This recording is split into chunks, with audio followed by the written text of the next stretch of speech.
नेपाल और भारत की सरहद से मुत्तसिल शहर बरगंज में हिंदू इंतहा पसंदों की जानिब से मस्जिद की बेहुरमती, तोड़फोड़ और मुसलमानों के अमलाक पर हमलों के बाद हालात शदीद कशीदा हो गए।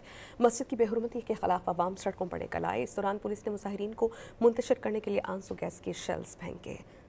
नेपाल और भारत की सरहद से मुत्तसिल शहर बरगंज में हिंदू इंतहा पसंदों की जानिब से मस्जिद की बेहुरमती, तोड़फोड़ और मुसलमानों के अमलाक पर हमलों के बाद हालात शदीद कशीदा हो गए। मस्जिद की बेहुरमती के खिलाफ अवाम सड़कों पर निकल आए। इस दौरान पुलिस ने मुजाहिरीन को मुंतशिर करने के लिए आंसू गैस के शेल्स फेंके। नेपाल और भारत की सरहद से मुत्तसिल शहर बरगंज में हिंदू इंतहा पसंदों की जानिब से मस्जिद की बेहुरमती, तोड़फोड़ और मुसलमानों के अमलाक पर हमलों के बाद हालात शदीद कशीदा हो गए। मस्जिद की बेहुरमती के खिलाफ अवाम सड़कों पर निकल आए। इस दौरान पुलिस ने मुजाहिरीन को मुंतशिर करने के लिए आंसू गैस के शेल्स फेंके। नेपाल और भारत की सरहद से मुत्तसिल शहर बरगंज में हिंदू इंतहा पसंदों की जानिब से मस्जिद की बेहुरमती, तोड़फोड़ और मुसलमानों के अमलाक पर हमलों के बाद हालात शदीद कशीदा हो गए। मस्जिद की बेहुरमती के खिलाफ अवाम सड़कों पर निकल आए। इस दौरान पुलिस ने मुजाहिरीन को मुंतशिर करने के लिए आंसू गैस के शेल्स फेंके। नेपाल और भारत की सरहद से मुत्तसिल शहर बरगंज में हिंदू इंतहा पसंदों की जानिब से मस्जिद की बेहुरमती, तोड़फोड़ और मुसलमानों के अमलाक पर हमलों के बाद हालात शदीद कशीदा हो गए। मस्जिद की बेहुरमती के खिलाफ अवाम सड़कों पर निकल आए। इस दौरान पुलिस ने मुजाहिरीन को मुंतशिर करने के लिए आंसू गैस के शेल्स फेंके।